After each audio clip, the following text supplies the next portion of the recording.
جو لوگ ہیں زیارتوں پر جاتے ہیں، مسافرتوں پہ جاتے ہیں اتباعت عالیہ کی، تو کیا ایسی صورت میں جب ہم کسی حرم میں جاتے ہیں تو دل تو سب کا چاہ رہا ہوتا ہے، ابھی حج کا بھی موسم آ رہا ہے، حج پہ بھی لوگ جائیں گے انشاءاللہ العزیز، پھر زیارتوں کا چھٹیاں آ رہی ہیں، زیارتوں پہ لوگ جاتے ہیں، تو جب انسان وہاں پہنچتا ہے اور حرم میں جاتا ہے تو دل تو بہت چاہتا ہے اس کا کہ وہ بھی نماز جماعت میں شرکت کرے، اس لیے کہ نماز جماعت کا اجر و ثواب تو بہت زیادہ بیان کیا گیا ہے، اور بعض روایتوں کے حساب سے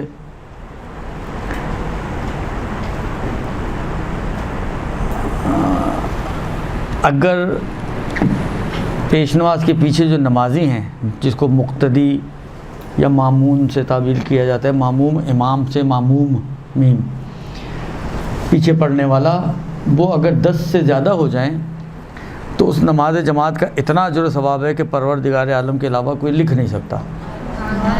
اگر 10 سے بڑھ جائیں، حرم جاتے ہیں کتنا رش ہوتا ہے، تو ایک تو ویسے ہی ثواب زیادہ، پھر یہ کہ اتنا اجر و ثواب تو انسان کا دل تو چاہتا ہے، شوق تو ہوتا ہی ہے انسان کو۔ پھر وہاں پر دیکھیں یہاں والا حال نہیں ہے، وہاں جائیں حرم میں تو دونوں لیڈیز جینٹس دونوں نمازیں پڑھ رہے ہوتے ہیں، دونوں کی جماعت کا اہتمام ہوتا ہے۔ ہمارے ہاں تو اکثر مساجد میں صرف مردانہ جماعت ہوتی ہے، اور شاید اکا دکا کوئی مسجد ہو جہاں پہ زنانہ اہتمام بھی ہوتا ہو، ورنہ نارملی نہیں ہوتا ہمارے ہاں۔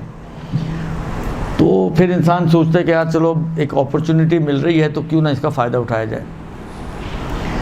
تو انسان کا دل چاہتا ہے کہ انسان جو ہے وہ نماز کو جماعت سے انجام دے۔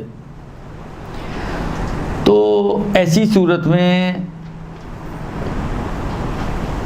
کیا انسان مثلا فرض کریں آپ پہنچے حرم، نماز کا وقت ہو گیا، جماعت کھڑی ہو گئی، آپ نے بھی آنکھیں بند کی، کھڑی ہو گئیں، اللہ اکبر سب نے کیا، آپ نے بھی اللہ اکبر کیا، نماز پڑھ کے حرم سے آ گئیں، تو کیا یہ نماز کافی ہے جو آپ نے پڑھی ہے؟ بلائنڈلی آپ سے پوچھا جائے کس کے پیچھے پڑھی ہے، آپ کہیں گے پتہ نہیں۔ آپ سے پوچھے پیش نماز کی خصوصیات کیا تھیں، آپ کہیں گے پتہ نہیں۔ یعنی کچھ بھی پتہ نہیں ہے لیکن جماعت پڑھ کے آ گئے ہیں۔ تو آیا یہ جماعت جو انسان حرم میں جا کے انجام دیتا ہے، سمجھیں بلائنڈلی جس کو انجام دیتا ہے، اچھا یہ مسئلہ حرم سے مخصوص نہیں ہے، یہاں پہ بھی ہے۔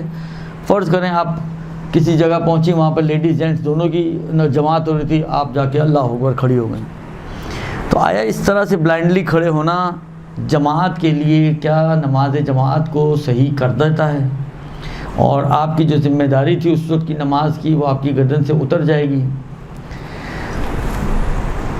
استفتاحات میں بھی یہ چیز موجود ہے، اور قانون کا تقاضا بھی یہی ہے۔ دیکھیں کچھ شرائط بیان کی گئی ہیں نماز جماعت کے لیے، نماز جماعت کی صحت کی کچھ شرائط ہیں، اور کچھ شرائط ایسی ہیں کہ جو امام جماعت کے لیے بیان کی گئی ہیں۔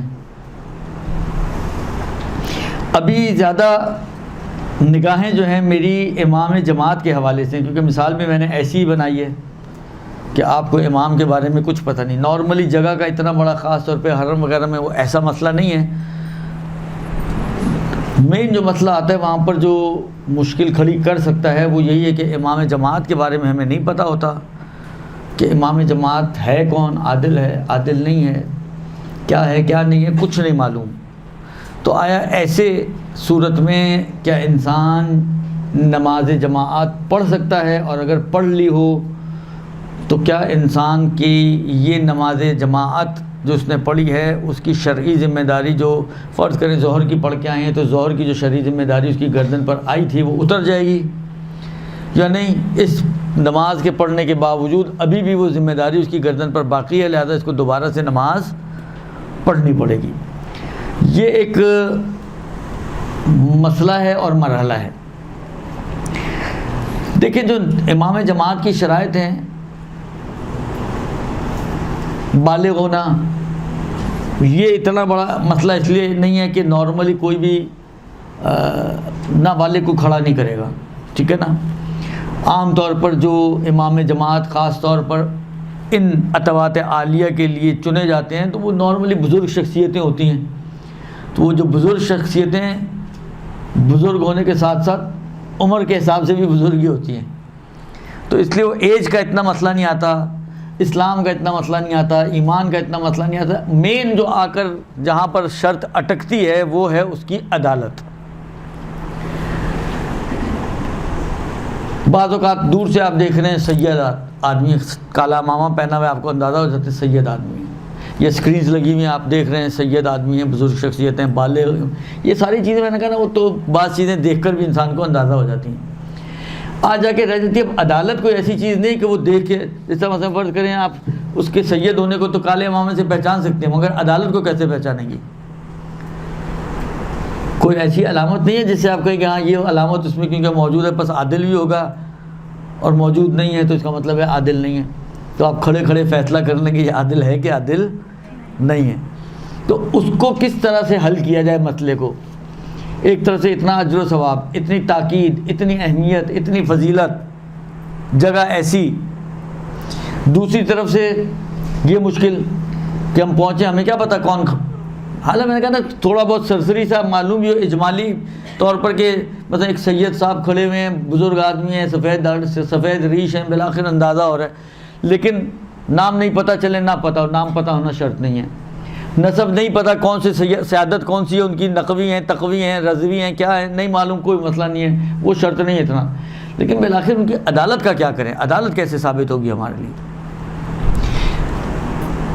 اس لیے کہ بغیر عدالت کو طے کیے اگر کوئی شخص نماز جماعت پڑھتا ہے تو یہ نماز جماعت اس کی کافی نہیں ہونی چاہیے، کیونکہ شرط یہ ہے کہ یہ ہونی چاہیے اور شرط آپ کے لیے طے ہی نہیں ہے، تو بغیر شرط کے کیسے نماز صحیح ہوگی؟ درست. لہٰذا اگر کسی کو یہ سوال پوچھے گئے، میں نے کہا نا آغا خوئی کے استفتاء میں بھی ہیں، آغا سیستانی کے ظاہراً استفتاء میں بھی ہیں، کہ اگر کوئی شخص کسی مسجد میں یا امام بارگاہ میں یا کسی بھی اتباعات عالیہ میں سے کسی حرم میں داخل ہو اور اس کو نہیں معلوم ہو کہ امام آیا عادل ہے یا عادل نہیں ہے، تو آیا اس کے پیچھے نماز جماعت پڑھی جا سکتی ہے؟ جواب ان کا یہی ہے کہ نہیں پڑھی جا سکتی، اس لیے کہ عدالت کو طے کرنا شرط ہے. اب وہی والی بات ہے کہ کھڑے کھڑے کیسے طے کیا جائے؟ کوئی ہے ایسا راستہ ہمارے پاس؟ کوئی لٹو ہو جس کو گھمائے تو کھڑے کھڑے جو ہے وہ طے ہو جائے کہ یہ پیش نماز عادل ہے یا عادل نہیں ہے؟ دیکھیں ایک طریقہ جو بیان کیا جاتا ہے کہ کسی بھی طریقے سے آپ کو یقین ہو جائے. فرض کریں آپ نے اتنا بڑا مجمع دیکھا، مثلا خاص طور پہ دیکھیں امام رضا کا جو سین ہے علیہ الصلوۃ والسلام کا، کتنا بڑا سین ہے. اچھا پورے سین میں مثلا ایک ہی جماعت ہو رہی ہے، تو جتنے بھی لوگ کھڑے ہوئے ہیں سب ایک ہی پیش نماز کے پیچھے کھڑے ہوئے ہیں. پھر ان میں امامے والے بھی ہیں، بغیر امامے والے بھی ہیں. اچھا بغیر امامے والوں میں بھی بالآخر سمجھدار، دیندار، دین سمجھنے والے ایسے لوگ بھی ہیں، ہر طرح کے لوگ موجود ہیں نا. اور اتنا سارا رش دیکھ کر یا اتنا سارا مجمع دیکھ کر یا اس کے اندر اتنے سارے امامے والے یا بعض ایسے افراد جن کو آپ خود جانتے ہیں، ان کو دیکھ کر آپ کو یقین ہو گیا کہ جی یہ پیش نماز عادل ہے، تو ٹھیک ہے. یقین اٹ سیلف آپ کے لیے حجت ہے، اور یقین کے ہوتے ہوئے کوئی آپ کو چھو نہیں سکتا.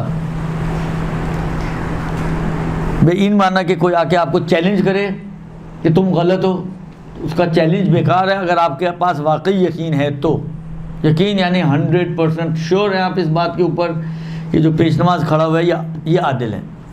درست. یا بعض اوقات یہ ہوتا ہے کہ انسان کے دماغ میں ایک اپنے حساب سے اس کی ایک سوچ ہوتی ہے کہ یار اتنی اہم جگہ جو، اور فرض کریں مثلا نجف ہے، کربلا ہے، جہاں پہ علماء مراجعین کے شہر ہیں، قم ہے. درست. متولی بھی عام طور پر جو حرم کا ہوتا ہے وہ کوئی چھوٹا موٹا آدمی نہیں ہوتا، کوئی بڑی شخصیت ہوتی ہے، حتیٰ بعض اوقات کوئی مرجع ہوتا ہے. تو انسان سوچتا ہے کہ یار اتنی اہم جگہ، اتنی اہم شخصیتوں کی زیر نگرانی ایک کام ہو رہا ہے، تو یقیناً انہوں نے اس بات کو طے کیا ہوگا کہ یہ عادل ہے اور پھر ہی رکھا ہوگا. تو ان کے طے کرنے پر آپ کو یقین ہو گئے تو یہ بھی کافی ہے.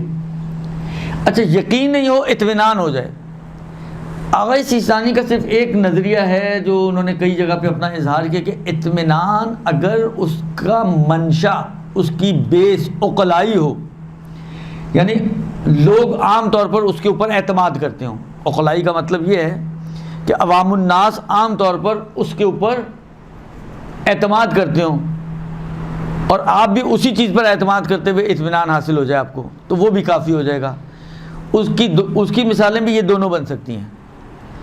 کسی کو یقین ہو جائے لوگوں کو دیکھ کے، عوامے والوں کو دیکھ کے مثلا، یا اس بات کو سوچ کے کہ یار اتنی اہم جگہ، مراجع کا شہر، متولی بھی شخصیتیں ہوتی ہیں، تو حتماً انہوں نے کسی ایسے ہی کو رکھا ہوگا جو ان کی نظر میں عادل ہوگا اور آپ کو ان پر اطمینان ہے، لہذا آپ کے لیے اس کی بھی عدالت ثابت ہو جائے اطمینان کی بنا پر.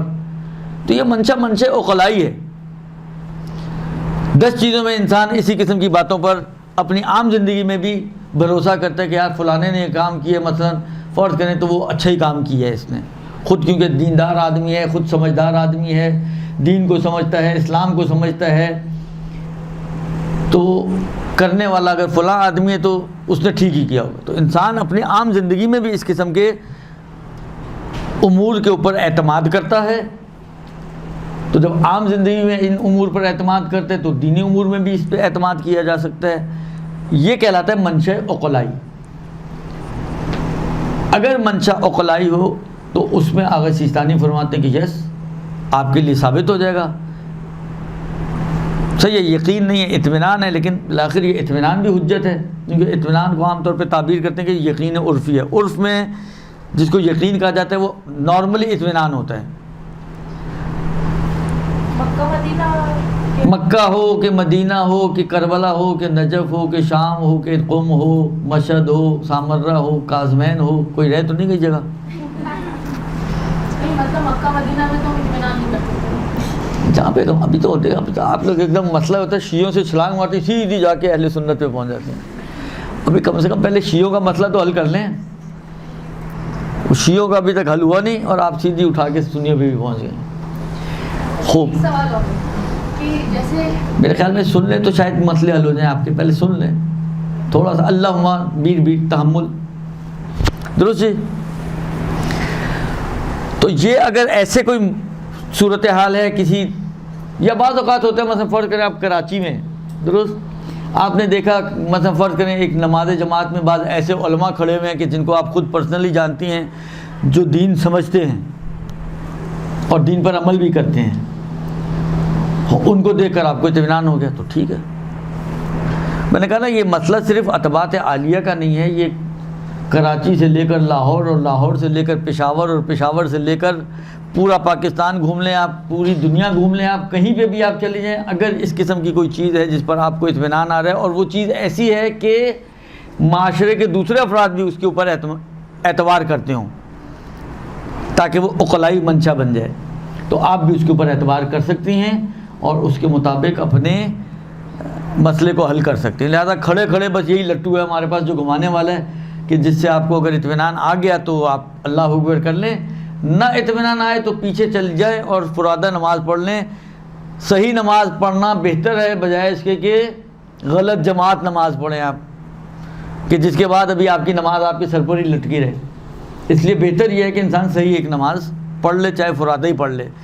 تو جماعت بھی پڑھ لیں اور فرادہ بھی پڑھ لیں، ہاں اس میں کوئی حرج نہیں ہے کہ آپ احتیاطاً جماعت بھی پڑھ لیں احتیاطاً، اور ساتھ اپنی ایک، یا جماعت پڑھنے کے بعد احتیاطاً فرادہ بھی پڑھ لیں. آپ کی اگر ذمہ داری نہ اتری ہو تو اتر جائے، یہ بھی ہو سکتا ہے. لیکن میں ان لوگوں کے لیے مسئلہ بیان کر رہا ہوں کہ جو ایک ہی نماز پڑھنا چاہتے ہیں. آپ جیسے نماز کے شوقین نہیں ہیں، وہ کہتے ہیں بھائی ایک ہی پڑھ لیں وہی بڑی غنیمت ہے. یہاں ایک نہیں پڑھی جاتی لوگوں سے، آپ ان کو جی 2 پڑھ لو، ظہر اثر میں تو 2 کی بجائے 4 پڑھنی پڑیں گی اس کو. درست. تو اس لیے بہتر یہ ہے کہ ابھی ہم وہ ایک والی کی بات کریں کہ اگر کسی کو ایک ہی نماز پڑھنی ہو، اگر اطمینان آتا ہو یا یقین آتا ہو تو وہ پڑھ سکتا ہے، اور یقین و اطمینان حاصل نہ ہوتا ہو تو پھر وہ جماعت نہ پڑھے. اب جو انہوں نے ایک چھلانگ ماری ہے، چلے ادھر بھی چلے چلیں مکے مدینے کی طرف. دیکھیں مکے اور مدینے میں پیش نماز کی شرائط میں سے ایک اہم ترین شرط یہ ہے کہ مومن ہونا چاہیے، ایمان ہو. اور آپ کو پتہ ہے کہ مکے اور مدینے میں پڑھانے والے پیش نماز ایمان کے دائرے سے خارج ہیں. لہذا وہ جو نماز پڑھائیں گے تو قاعدتاً وہ نماز آپ کی صحیح تو نہیں ہے. لیکن بہرحال فقہا سے پوچھے گئے سوالات میں اگر آپ جا کے دیکھیں تو آپ کو مل جائے گا، وہاں پر وہ کہتے ہیں کہ ہاں وہاں پر آپ یہ کام کر سکتے ہیں کہ آپ جماعت کی نیت کر کے کھڑے ہو جائیں. نیت صرف جماعت کی حد تک ہوگی، باقی ساری نماز فرادہ آپ کو پڑھنی ہے. لہذا وہاں جو مختلف مشکلات آتی ہیں نماز جماعت کی، ایک مشکل یہ ہوتی ہے مثلا حرم اگر آپ کے ذہن میں ہو کعبے کا، مثلا فرض کریں یہ کعبہ ہے تو یوں صفیں کھڑی ہوتی ہیں، پیش نماز یہاں کھڑا ہوا ہے اور آپ یہاں کھڑی ہوئی ہیں، تو کہاں ہیں آپ پیش نماز کے؟ سامنے کھڑی ہوئی ہیں. آپ کو کہاں ہونا چاہیے پیش نماز کے؟ پیچھے ہونا چاہیے. تو سوال پوچھا گیا کہ یہ جب اس کو کہتے ہیں استدارہ، دائرے کی شکل میں جب نماز آتی ہے اور آپ پیش نماز کے اگر سامنے ہوں تو اس جماعت نماز کا کیا حکم ہے؟ ہر جگہ انہوں نے ایک ہی جواب دیا ہے، وہ یہ کہ یہ کیونکہ صرف صوری یعنی شکل میں جماعت ہے، حقیقتاً تو فرادہ ہی پڑھ لیں گے نا آپ، یہ جماعت حقیقتاً نہیں ہے. ورنہ حقیقی اگر جماعت ہو تو الحمد سورہ آپ نہیں پڑھ سکتے ہیں، لیکن یہاں پر آپ کو سب کچھ پڑھنا ہے. فرادہ کا مطلب یہ ہے کہ سب کچھ خود پڑھنا ہے آپ کو. تو کیونکہ یہ صرف ایک شکلی طور پر جماعت ہے اس لیے کوئی حرج نہیں ہے. یا بعض اوقات پوچھتے ہیں کہ جی جس طرح یہ کیا نام ہے ان کا اپنا، جو وہاں کے لوگ ہیں جب نماز کھڑے ہوتے ہیں، حرم کہاں ہے؟ وہ دکان کے باہر ہی شٹر گرائے وہیں کھڑے ہو گئے، اللہ اکبر، اتنا بڑا فاصلہ درمیان میں، سڑک روڈ سب کچھ آ رہا ہوتا ہے اور کھڑے ہوئے ہیں اللہ اکبر کر کے. آپ اتفاق سے پیچھے ان کے کہیں کھڑے ہوئے ہیں تو ادھر بھی وہ یہی جواب دیتے ہیں. یعنی جو بھی پلسز اور مائنسز آپ کی جماعت کے حساب سے اس کے اندر ہوتے ہیں وہ ایک ہی جواب دیتے ہیں، کہتے ہیں صرف شکلی طور پر جماعت ہے، ویسے حقیقتاً تو یہ جماعت نہیں ہے، اس لیے کوئی حرج نہیں ہے، آپ پڑھ لیں. درست. اب آیا اس کا اجر و ثواب ملے گا نہیں ملے گا وہ میرا اور آپ کا کام ہی نہیں ہے، وہ اللہ کا کام ہے، دینا ہوگا دے دے گا، نہیں دینا ہوگا نہیں دے گا. اور ویسے ہی کہا جاتا ہے کہ نیت المومن خیر من عملہ، مومن کی نیت اس کے عمل سے بہتر ہوتی ہے. اگر آپ کی نیت انشاءاللہ اچھی ہوئی، عند اللہ مقبول ہوئی، تو پروردگار عالم یقیناً آپ کو آپ کی نیت کا تو ثواب دے دے گا. اور اگر نیت میں کچھ اور گڑبڑ ہوئی تو وہ پھر آپ جانے اور آپ کا خدا جانے، اس کا میرے ساتھ کوئی سروکار نہیں ہے. درست. لہٰذا ان کے پیچھے آپ کھڑے ہو سکتے ہیں، مگر صرف یہ جماعت شکل کی حد تک جماعت ہوگی، یعنی اٹھک بیٹھک آپ کو ان کے ساتھ کرنا ہے، باقی آپ کو فرادہ نماز پڑھنی ہوگی. تو یہ ہے نماز جماعت کا عدالت کے حوالے سے مسئلہ. میں نے کہا نا باقی کوئی مکان کے حساب سے شرط یا وہ اتنی مشکل کھڑی نہیں کرتی ہیں، اس لیے کہ مسجد میں کھڑی ہوئی ہیں آپ، اس لیے کہ آپ مثلا فرض کریں حرم میں کھڑی ہوئی ہیں یا اس قسم کی جگہیں ہیں، تو اس لیے وہ اتنا بڑا مسئلہ نہیں ہوتا ہے. مین مشکل جو آتی ہے وہ جماعت میں یہی آتی ہے، اس لیے میں نے صرف اسی کی حد تک بیان کیا ہے. باقی اور شرائط کی بارے میں بھی کوئی خاص میں نے مسئلہ آپ کی خدمت میں پیش نہیں کیا ہے.